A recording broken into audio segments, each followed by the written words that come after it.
लहान मुलांसाठी बीट आणि रवा किती पौष्टिक आहे हे सगळ्यांनाच माहिती आहे. आज मी याच बीटापासून आणि रव्यापासून तुम्हाला एक भन्नाट रेसिपी दाखवणार आहे, जी रेसिपी तुम्ही रोज कराल आणि मुलंसुद्धा आवडीने खातील. बाहेरचे महागडे पदार्थ आणण्यापेक्षा ही रेसिपी एकदा घरी नक्की करून पहा, सगळ्यांना खूप आवडेल. पहा, मी इथे एक मोठ्या आकाराचं बीट घेतलंय. तुम्हाला किती प्रमाणामध्ये ही रेसिपी करायची आहे त्यानुसार तुम्हाला बीटाचं प्रमाण कमी जास्त करायचं आहे. आता या बीटाची मी व्यवस्थित अशी साल काढून घेतलेली आहे आणि त्यानंतरनं हे बीट आपल्याला अशा पद्धतीने मोठ्या किसणीने किसून घ्यायचे. मी इथे संपूर्ण बीट अगदी याच पद्धतीने किसून घेतलेलं आहे. जर तुमच्याकडे अशी मोठी किसणी नसेल तर अद्रक किसायच्या किसणीने किसलं तरी सुद्धा चालणार आहे. इथे पहा, मी संपूर्ण बीट अशा पद्धतीने किसून घेतले. एका बीटाचा आपल्याला एवढा किस मिळालेला आहे. आता आपल्याला चवीनुसार हिरव्या मिरच्या घ्यायच्या आहेत. तुमची मुलं किती प्रमाणात तिखट खातात त्यानुसार तुम्ही इथे हिरव्या मिरचींचं प्रमाण कमी जास्त करू शकता. पण हा मिरची घेताना पहा, मिरचीचं देठ काढून घ्यायचे आणि त्यानंतरनं एका मिरचीचे 4 भाग करायचे, म्हणजे ही मिरची आपल्याला अगदी बारीक अशी चिरता येईल. मिरची एकदम बारीक चिरून घ्यायची, म्हणजे मग ती मुलांच्या दाताखाली आली तरी त्यांना तिखट लागणार नाही. तर पहा, या पदार्थामधली मिरची निवडता येत नाही, त्यामुळे मोठ्या मिरच्या चिरू आणि मग नंतर मुलं निवडतील असा समज ठेवू नका. एकदम बारीक मिरची चिरून घ्या. तर पहा, मी या पद्धतीने एका मिरचीचे 4 भाग केले आणि मग अशी बारीक अशी मिरची चिरून घेतली. आता मिरची जरा वेळ साईडला करूया. इथे मी कोथिंबीर घेतली आहे. कोथिंबीर थोडी जास्त घ्यायची बरं का या रेसिपीसाठी. तुम्ही इथे कोथिंबीरीऐवजी पालकसुद्धा वापरू शकता किंवा कोथिंबीर थोडी आणि पालक थोडी असं सुद्धा घेऊ शकता. कोथिंबीर छान स्वच्छ धुवून घेतली होती. त्यानंतरनं ती अशा पद्धतीने जमेल तितकी बारीक चिरून घ्यायची. तर पहा, मी इथे संपूर्ण कोथिंबीरसुद्धा छान बारीक चिरून घेतलेली आहे. अगदी याच पद्धतीने तुम्ही पालकसुद्धा बारीक चिरून घेऊ शकता. आता एक कढई गरम करण्यासाठी ठेवली आहे. यामध्ये आपल्याला आधी तेल घालून घ्यायचे. पहा, खूप जास्त तेल या रेसिपीला लागणार नाहीये. अगदी 1 ते 1.5 पळी इतपत मी इथे तेल घालून घेतलं. त्यानंतरनं तेल गरम झालं की यामध्ये मोहरी घालून घ्यायची. बारीक मोहरीचा वापर करा. मोहरी छान तडतडली गेली की यामध्ये मी पांढरे तीळ घातलेले आहेत. पहा, पांढरे तीळ नक्की घाला, त्यामुळे ना खूप छान असा फ्लेवर तर येतोच, पण पांढरे तीळ आपल्या शरीरासाठी पौष्टिक असतात, त्यामुळे पांढरे तीळ आवर्जून घाला. इथे मी जी बारीक चिरून घेतलेली हिरवी मिरची होती ती सुद्धा घालून घेतली. तेलामध्ये अशी मिरची घातली की तिचा कच्चेपणा बऱ्यापैकी निघून जातो आणि तिखटपणा सुद्धा कमी होतो. आता यामध्ये मी कढीपत्ता आणि थोडीशी कोथिंबीर घातलेली आहे. आता छान अशी ही फोडणी आपल्याला परतवून घ्यायची आहे. पहा, या फोडणीमध्ये आपल्याला इतर काही जास्त साहित्य घालायचं नाहीये. मस्त अशी सिंपल फोडणी तयार करून घ्यायची. तुम्हाला आवडत असेल तर तुम्ही जिरं सुद्धा घालू शकता. या रेसिपीमध्ये मला जिरं आवडत नाही म्हणून मी इथे जिऱ्याचा वापर केलेला नाहीये. आता त्यानंतरनं यामध्ये आपल्याला जे किसून घेतलेलं पीठ होतं ते घालून घ्यायचे. आता पहा, बीट घातलं की लगेचच आपल्याला हे सर्व छान असं मिक्स करून घ्यायचे. मीडियम फ्लेमवरती हे सर्व आपल्याला परतवून घ्यायचे. तर पहा, मीडियम फ्लेमवर इथे जवळपास 1-1.5 मिनिटं मी हे बीट परतवून घेतलेले. अगदी याच पद्धतीने तुम्हालाही हे बीट परतून घ्यायचे. आता बीटासोबत तुम्ही इथे गाजरसुद्धा घालू शकता किंवा मग तुम्हाला इतर कोणती भाजी ॲड करायची असेल तर ती सुद्धा इथे तुम्ही वापरू शकता. आता त्यानंतरनं इथे मी अर्धाच पॅकेट मॅगी मसाला घालून घेतला आहे, म्हणजे या चमच्याने 1 चमचा मॅगी मसाला. त्यानंतरनं धना पावडर घालायची आपल्याला. सोबतच चवीनुसार मीठ घालून घ्यायचे. तुमच्या आवडीचे मसाले तुम्ही यामध्ये ॲड करू शकता. जे काही मसाले तुम्हाला आवडत असतील ते नक्कीच तुम्ही यामध्ये घालू शकता. मी यामध्ये थोडीशी जिरे पावडरसुद्धा घालून घेतली आहे, कारण आपण फोडणीमध्ये जिरं घातलेलं नाही आहे. जिरं दाताखाली आलेलं मला फारसं आवडत नाही, त्यामुळे मी इथे जिऱ्याची पावडर वापरली आहे. तुम्ही फोडणीत जिरं वापरलं तरी चालणार आहे. सर्व मसाले छान असे मिक्स करून घेतले, व्यवस्थित परतवून घेतले. त्यानंतर आता आपल्याला 1 वाटी रवा घ्यायचा आहे. पहा, मी इथे 1 मोठी वाटी भरून रवा घेतलेला आहे. आता हा आपलं बीट थोडं मोठं होतं तर मग मी मोठ्या वाटी रव्याचा वापर केला आहे. बीट लहान असेल तर रवा कमी घ्या, 2 बीट वापरत असाल तर रवा जास्त घ्या. इथे मी 1 वाटी रवा या बीटामध्ये घालून घेतला.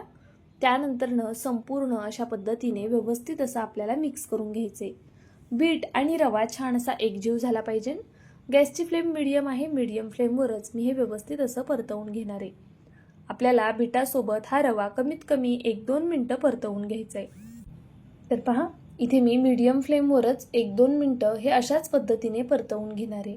म्हणजे रवासुद्धा थोडा भाजला जातो आणि त्याचबरोबर बीटामध्ये व्यवस्थित मिक्स होतो, त्याच्या गाठी वगैरे होणार नाहीत. त्यामुळे आपल्याला हे छान असं मिक्स करून घ्यायचं आहे. पहा, अगदी या पद्धतीने मी हे व्यवस्थित असं मिक्स करून घेतलेलं आहे. आता आपण इथे वाटीने मोजून पाणी घालूया. इथे मी सुरुवातीला 1 वाटी पाणी घातले, त्यानंतरनं परत मी 1 वाटी पाणी घालणार आहे. म्हणजे आपण जर 1 वाटी रवा घेतोय तर त्याच वाटीने मोजून 2 वाट्या पाणी घालायचं. पाणी खूप जास्त घालू नका आणि कमीही घालू नका. जेवढा रवा घेतलाय त्याच्या दुप्पट इथे पाणी घालायचे आपल्याला. माझ्या रेसिपी शक्यतो प्रमाणबद्ध असतात. ज्या ठिकाणी तुम्हाला प्रमाणाची गरज आहे, आता बऱ्याच जणांना रव्यामध्ये पाणी किती घालायचं समजत नाही, त्यामुळे मी इथे रव्याचं आणि पाण्याचं प्रमाण दाखवलेलं आहे. आपल्या चॅनलवरती अशा सोप्या रेसिपी मी करून सांगत असते, त्यामुळे जर नवीन असाल तर नक्कीच सबस्क्राईब करून घ्या. त्याचबरोबर तुम्ही अजूनही बेल आयकन प्रेस केलं नसेल तर बेल आयकन सुद्धा प्रेस करा आणि व्हिडिओ आवडला तर लाईक सुद्धा करा. पहा, आता मी हे सर्व छान असं मिक्स करून घेतलं. तुम्हाला वाटतं असेल आपण उपमा करतोय की काय, तर तसं अजिबात नाहीये. आपण इथे उपमा करत नाही आहोत. आणि तुम्ही म्हणाल की रवा जास्त भाजला गेला नाही, रवा पांढराच होता. तर रवा नंतरनं छान पद्धतीने भाजला जाणार आहे. ते कसं ते सुद्धा तुम्हाला पुढे समजणार आहे. पहा, झाकण ठेवून मी इथे 1-2 मिनिटासाठी छान अशी वाफ काढून घेतली. आता आपण एकदा हे व्यवस्थित असं मिक्स करून घेऊया.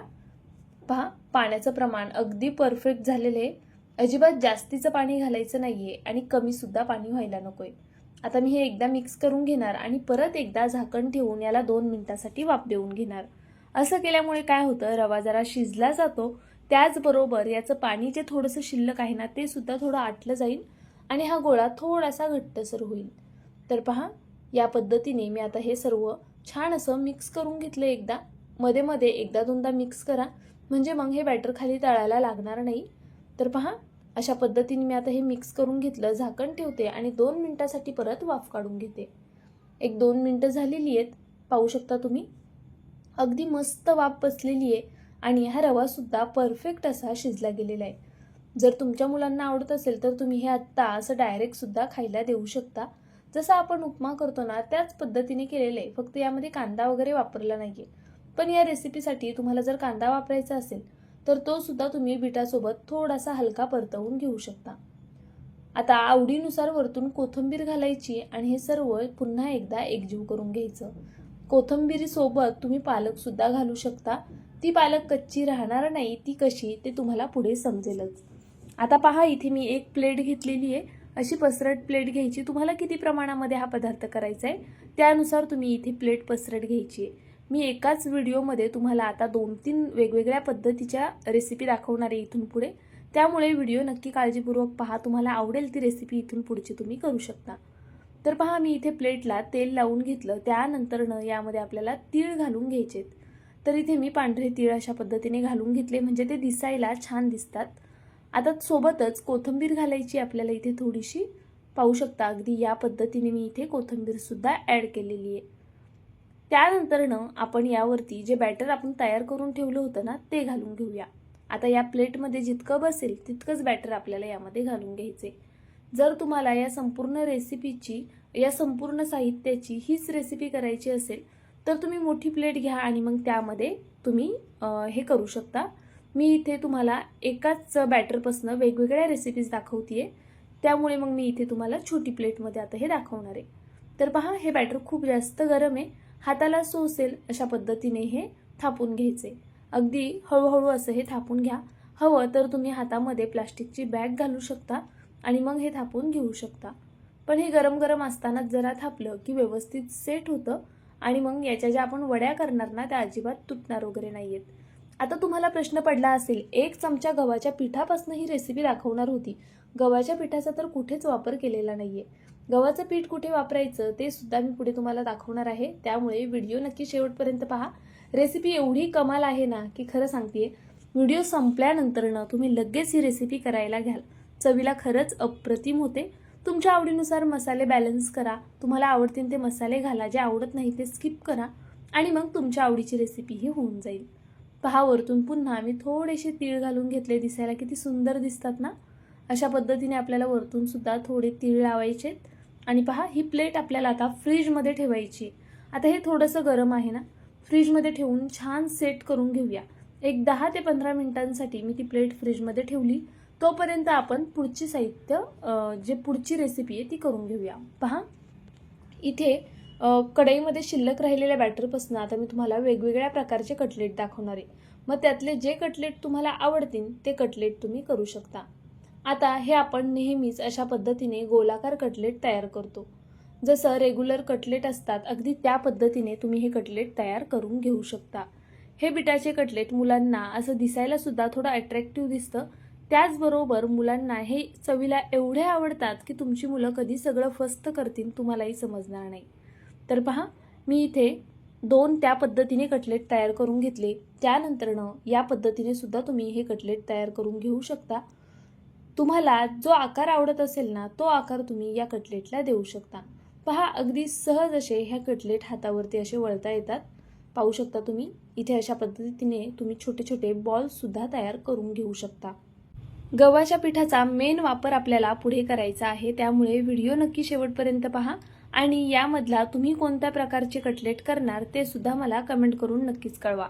मुलांना टिफिनमध्ये काहीतरी स्नॅक्स म्हणून द्यायचं असतं, त्यावेळी ही पौष्टिक रेसिपी तुम्ही देऊ शकता.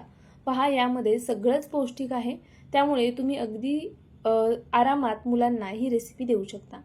इथे मी असे त्रिकोणी कटलेट केलेले आहेत. मुलांना थोडेसे वेगळे वेगळे आकार असले ना की त्यांना सुद्धा काहीतरी छान वेगळं वाटतं आणि मग मुलं आवडीने खातात. तुमची मुलं 2 वर्षाची असतील ना तर त्यांना तुम्ही आरामात ही रेसिपी देऊ शकता. 1-1.5 वर्षाच्या मुलांना सुद्धा देऊ शकता.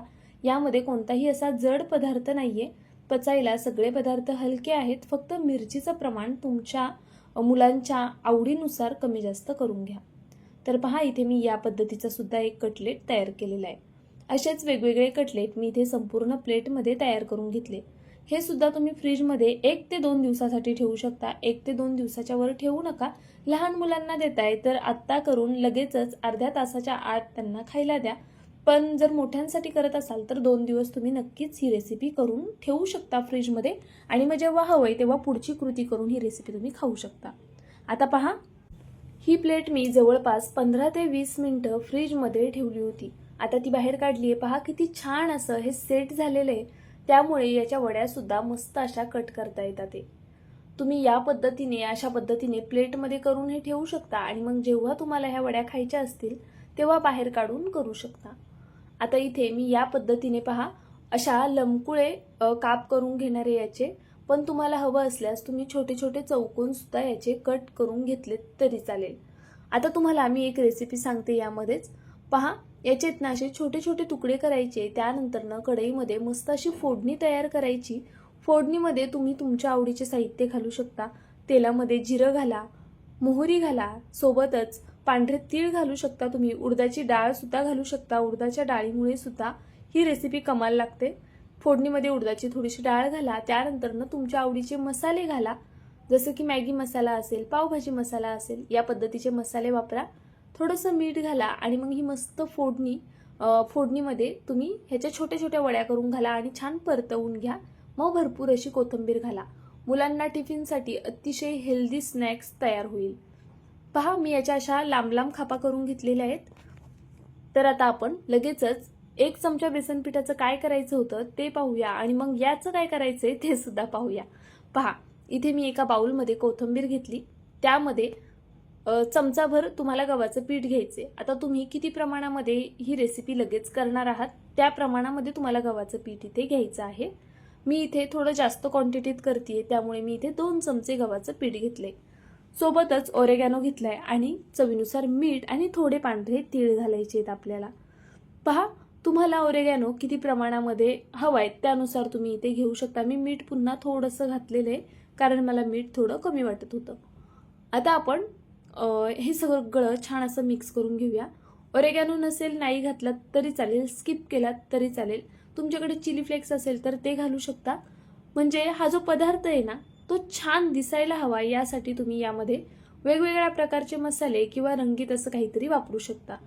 तर पहा मी इथे हे सर्व छान असं एकजीव करून घेतेय. थोडं थोडं करून पाणी घालायचं आणि हे छान असं याची स्लरी तयार करून घ्यायची.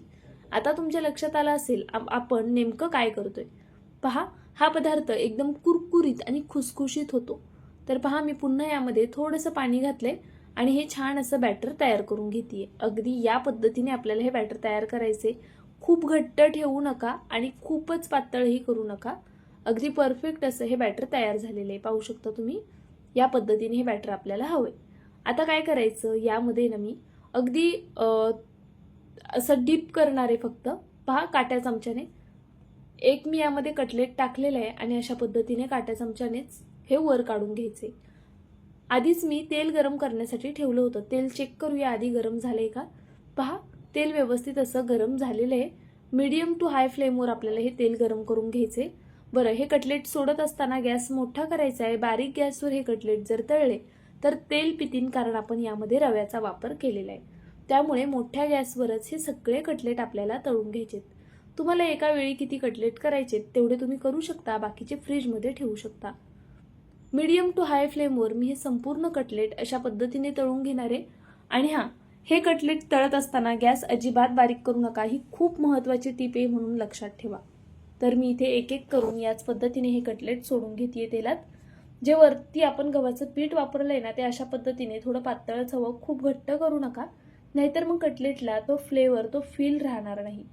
पहा, या गव्हाच्या पिठामुळे काय होतं, आपण हे तळत असताना हे छान कुरकुरीत व्हायला मदत होते. ह्याला वरतून एक वेगळी अशी कोटिंग येते, त्यामुळे आपले कटलेट अजून जास्त छान लागतात. जर तुम्हाला या पद्धतीने तळायचं नसेल, जर तुम्हाला वाटत असेल की तळून ही हेल्दी रेसिपी राहणार नाही, मुलांना मला तेलकट द्यायचंच नाहीये, तर तुम्ही नक्कीच याला फोडणी देऊ शकता. ह्याचे छान छोटे छोटे तुकडे करा आणि मग त्याला जशी मी मगाशी सांगितली त्या पद्धतीने फोडणी द्या. त्या फोडणीतले सुद्धा हे कटलेट छानच लागतात. तर पाहू शकता तुम्ही, या पद्धतीने मी आता हे पलटी करून घेणार आहे. हे अगदीच ओलं असताना लगेचच झाऱ्या लावायचं नाहीये. थोडंसं सेट झालं की त्यानंतर याला तुम्ही झाऱ्या लावू शकता. आणि मग हे अशा पद्धतीने आपल्याला मध्ये मध्ये सतत हलवत तळून घ्यायचे. पहा, याचा रंग ऑलरेडी लाल आहे, त्यामुळे हे खूप जास्त लाल करू नका, नाहीतर मग हे तळलेलेच तुम्हाला समजणार नाही. पहा, अशा पद्धतीने हलकासा रंग बदलला की मग आपल्याला हे कटलेट काढून घ्यायचेत. वरतून एक त्याला क्रंचीनेस येईल, हे तुमच्या लक्षात येईल लगेचच जेव्हा तुम्ही कटलेट हे तळत असाल. तर पहा, मी इथे आता हे कटलेट झालेले आहेत, हे काढून घेते.